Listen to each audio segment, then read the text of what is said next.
पाकिस्तान और इंडिया दोनों को टेबल के ऊपर बैठना चाहिए। ये पाकिस्तान एंटी पाकिस्तान डैशिंग, एक दूसरे के ऊपर इल्ज़ामात, मैं समझता हूँ इससे निकलना चाहिए। अगर किसी भी, क्योंकि कल प्राइम मिनिस्टर की स्पीच जो है वो वाज़ेह थी कि नहीं हम चाहते हैं कि हमारी ज़मीन किसी के लिए इस्तेमाल हो, नहीं हम चाहते हैं कि मुखालिफ और किसी कंट्री की हमारे ख़िलाफ़ कोई ज़मीन उसके जो इस्तेमाल हो गलत तज़ाइम के लिए। और अगर किसी के पास कोई भी ऐसा एविडेंस है, हम बैठने के लिए तैयार हैं। ये पॉजिटिव मैसेज है, मैं समझता हूँ इस पॉजिटिव मैसेज का पॉजिटिव रद्द-ए-अमल आता तो वो ज़्यादा बेहतर था। हम नहीं चाहते कि इसकी आग भड़काई जाए, हम चाहते हैं सिचुएशन को डिफ्यूज़ किया जाए, और उस हवाले से जो भारत का जो मकसद है वो लगता है बड़ा मनफी है। वो सियासी तौर पर इस्तेमाल कर रहे हैं अपने इलेक्शन कैंपेन के लिए। अच्छी बात है कि इंटरनेशनल कम्युनिटी इन्वॉल्व है।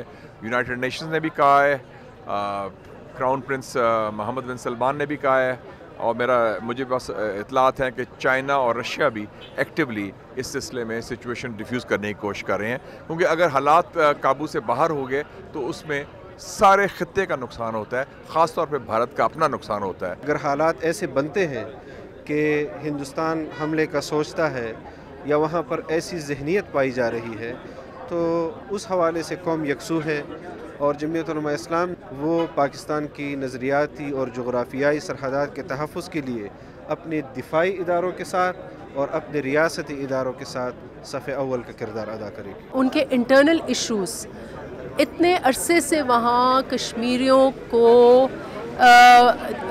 स्टेट दहशतगर्दी का निशाना बनाया जा रहा है। जो पेलेट गन्स हैं वहाँ, इस वक्त तो आलमी इदारे भी इसको पॉइंट आउट कर रहे हैं कि इस किस्म की रियासती दहशतगर्दी जो है वो इंसानी हुकूक के न सिर्फ ख़िलाफ़ है, ये एक दरिंदगी है।